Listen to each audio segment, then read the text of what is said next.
I am now approximately 8 or 9 days pill sober. I feel great. I feel clear. I feel vivid. I'm not tunnel vision no more. I'm smiling. I'm laughing like a real deep laugh. That comes from the bottom of the gallows of your stomach. And it really feels good. A lot of the times when you get so used to stimulation, you forget, who you are, who is, what do you stand for? What is the essence of the thing that you're trying to portray? What are you trying to portray? Are you trying to portray anything? Are you trying to prove yourself right and prove others wrong? Or are you trying to listen? Are you trying to be, combative? And I think these are the questions that when I'm sober, like I am now, that I really understand the answers more.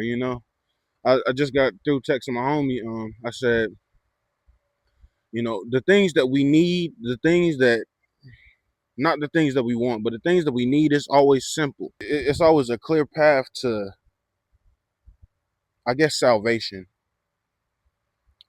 Whenever you dealing with an issue and you stressing about it and it's complicated and all this other stuff, it's like, bro, it's a breath at a time. It's a step at a time. We can only do what we can do, and we shouldn't get frustrated or mad when we can't do certain things. And that just takes me back to the overall point: confusion versus clarity. When I'm sober, when I'm waking up with nothing at all, and I may be going on a walk early in the morning, finding that clarity, finding that connection with everything that's around you, not just, making everything be an ends to a means. Damn, I can't wait to get off work. Oh, damn, I can't wait to get paid. Damn, it's like, bro, if you live in your whole life like, damn, this moment isn't enough. I need to stimulate. I need to do this. I need to, be overstimulated or doom scroll. I can tell because I think sometimes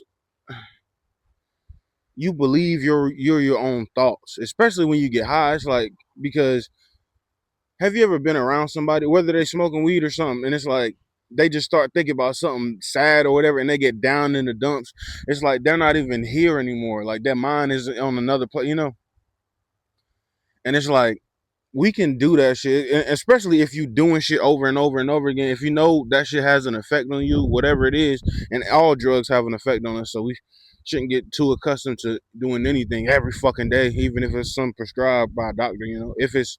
If it's feasible. I ain't trying to tell you not to take your fucking meds. Do what the fuck you got to do. You know, but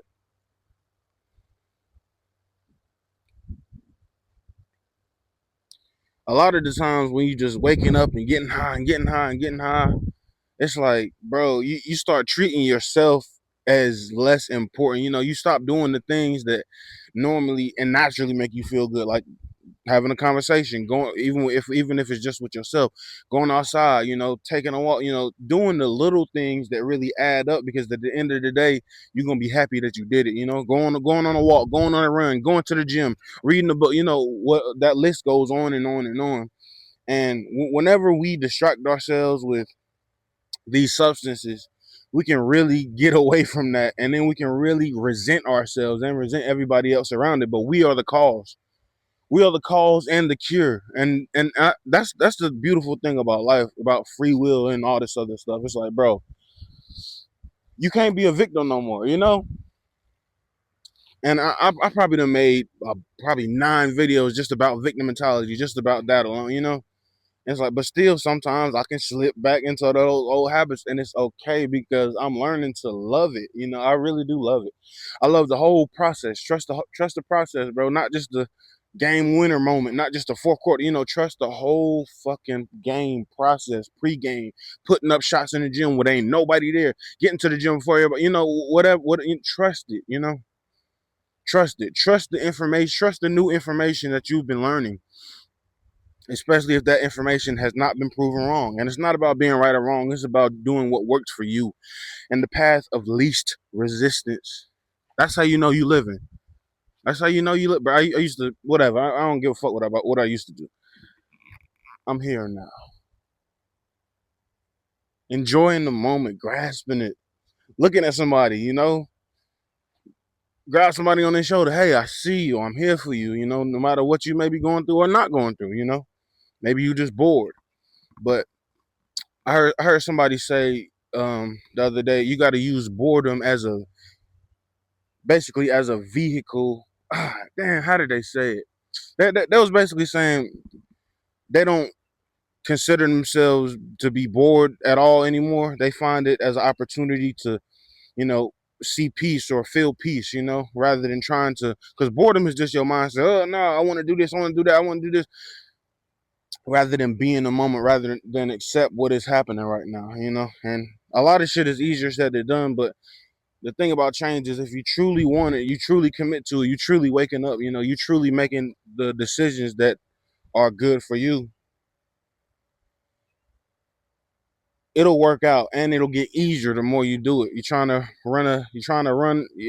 run around the whole country, you got to start with a mile a day, then maybe 2 miles, then you know, then maybe five, then you know, then maybe 10, you know, and it goes up and up and up.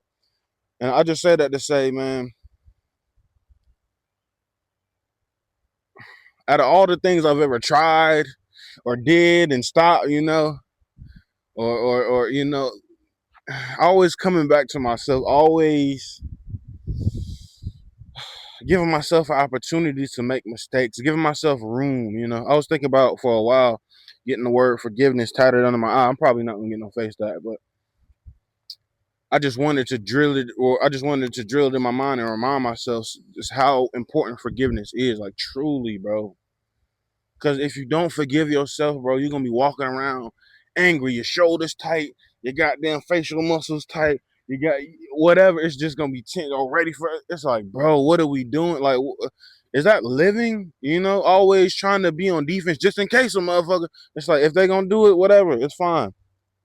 And like I told y'all in one of the last videos, bro, do you want to live reactive or do you want to live proactive? Do you want to set the tone or do you want to receive the tone from everybody else? You know, and it go hand in hand. And that doesn't mean make other people uncomfortable. That doesn't mean infringe on other people's peace or how they live, you know, or whatever. You know, that's not exactly what it means. But I just say all that to say this, man.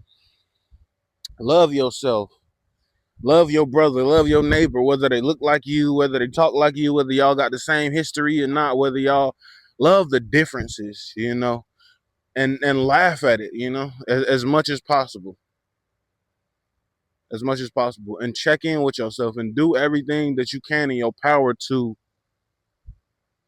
be aware of yourself internally, be aware of the thoughts that are reoccurring, that make you upset, that make you cringe, that make you unhappy, that make you unsettled, you know, and ask yourself, okay, this is just a thought. Okay, is it really real? Is this the end all be all when I'm talking down on myself, when I'm allowing thoughts to just ruin the moment? You know, like is this really real, or can I live without it? And if you can live without it, if you can live without it, if you can make those changes, why not? In the great words of Russell Westbrook, why not? I love y'all truly, and I love myself truly. I hope you're doing the same. And if you're not, it's a new day, new opportunity, new second, new minute. You can change at any moment, or you can stay the same because you're perfect either way. Peace.